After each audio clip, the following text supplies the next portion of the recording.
Hello DElEd second semester. आज हम लोग लगभग ज्योग्राफी का सिलेबस ख़त्म कर देंगे, जहाँ तक कुछ बचेगा नहीं। फिर भी आप बताइएगा, हमको कुछ रह जाएगा। पवनों के बारे में पढ़ लेते हैं। वायुदाब पेटियाँ कल हम लोगों ने पढ़ी थी, वायुमंडल की संरचना पढ़ी थी। आज हम पवन के प्रकारों के बारे में पढ़ लेते हैं।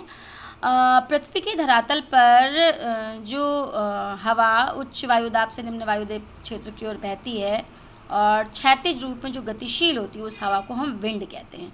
हवा और पवन में अंतर है, ठीक है। जो बहती है गतिशील हवा होती है उसे हम पवन कहते हैं। और ये एक तरह से बैलेंस स्थापित करती है वायुदाब की विषमताओं को संतुलित करके।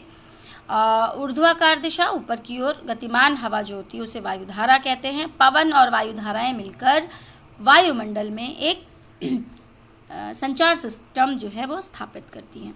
जब पृथ्वी घूर्णन करती है तो वायु में गति लाकर पवनों को उत्पन्न करने की परिस्थिति होती है और दिशा निर्धारण पर भी उसका प्रभाव पड़ता है। फ्रांसीसी भौतिक वैज्ञानिक कॉर्लिसिस ने इस पर प्रकाश डालते हुए कहा था कि उत्तरी गोलार्ध में पवन अपने दाईं और दक्षिणी गोलार्ध में पवन अपने बाईं ओर विचरण करती है। ये क्वेश्चन बहुत इंपॉर्टेंट है। फेरेल का नियम, इसे फेरेल का नियम भी कहते हैं। ये लाइन बहुत इंपॉर्टेंट है। जब भी आपसे पूछा जाए फेरेल का नियम किसे कहते हैं, तो आप ये लिखेंगे कि पृथ्वी के घूर्णन का प्रभाव वायु में गति लाकर पवन उत्पन्न करने के साथ साथ उसके दिशा निर्धारण पर पड़ता है। और ये फ्रांसीसी भौतिक वैज्ञानिक कॉर्लिसिस ने ये बताया था कि उत्तरी गोलार्ध में पवन अपनी दाईं ओर तथा दक्षिणी गोलार्ध में अपने बाईं ओर विचरण करती है। इसे ही फेरेल का नियम कहते हैं। ये आएगा आपके एग्जाम में, पूछा जाता है। फिर आता है पवन के प्रकार। कितने प्रकार की पवन होती है, तो सामयिक हिसाब से, दैनिक तापांतर के हिसाब से, वायुदाब के हिसाब से जो परिवर्तन आते हैं उन्हें पवन कहा जाता है। तो पवनें कई प्रकार की होती हैं। व्यापारिक पवनें, ठीक है, एक ही दिशा में निरंतर जो पवन बहती है, एक ही ट्रेड विंड से भी कह सकते हैं हम। ये उच्च वायुदाब कटिबंध से विषुवतीय निम्न वायुदाब कटिबंधों की ओर दोनों गोलार्धों में निरंतर बहती है, कंटिन्यूस बहती है, इसलिए ट्रेड भी कहा जाता है। और ट्रेड शब्द का मतलब होता है निर्दिष्ट एक पथ से एक ही उसका रास्ता होता है, ठीक है। तो निश्चित रास्ते के कारण ही इसे व्यापारिक पवन भी कहा जाता है कि एक दिशा में निरंतर बहने वाले पवन होते हैं।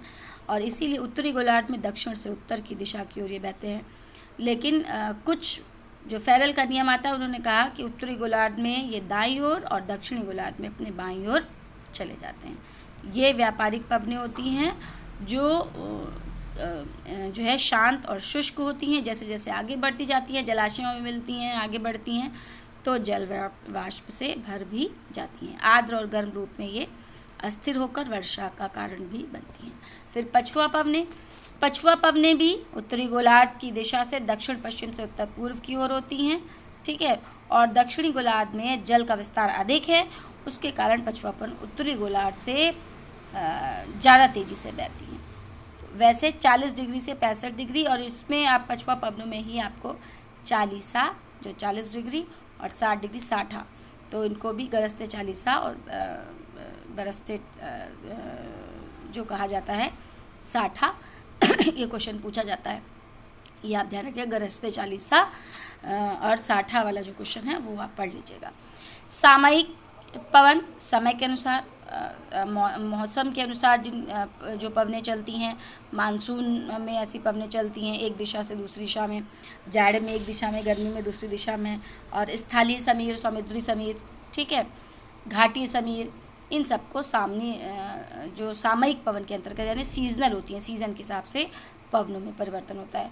मानसूनी पवन कौन सी होती हैं, जहाँ पर ये दक्षिण पूर्वी एशिया में जहाँ बहती हैं, मतलब ज़्यादा पाई जाती हैं, जहाँ एक और विस्तृत स्थल भाग है और दूसरी ओर जल भाग है। ग्रीष्मकाल में स्थल भाग अत्यधिक गर्म हो जाते हैं, जैसे यहाँ भारत की बात है, और जिससे निम्न वायुदाब का क्षेत्र बढ़ जाता है, और इस समय निकटवर्ती जो समुद्र उस पर वायुदाब बढ़ जाता है, मानसूनी पवन। फिर चक्रवात, साइक्लोन, वर्तमान समय में आज भी आपने देखा होगा, कल की अम्फान आया हुआ है पश्चिम बंगाल और उड़ीसा में। तो ये साइक्लोन हैं, कैसे उठते हैं। चक्रवातों का आकार गोलाकार, अंडाकार या वी के समान होता है। और जलवायु तथा मौसम में चक्रवातों का महत्व भी है, ठीक है। वहाँ पर वर्षा और तापमान प्रभावित होते हैं। शीतोष्ण कटिबंधीय क्षेत्र और उष्ण या ट्रॉपिकल एरिया साइक्लोन भी होते हैं और टेम्परेट साइक्लोन भी होते हैं।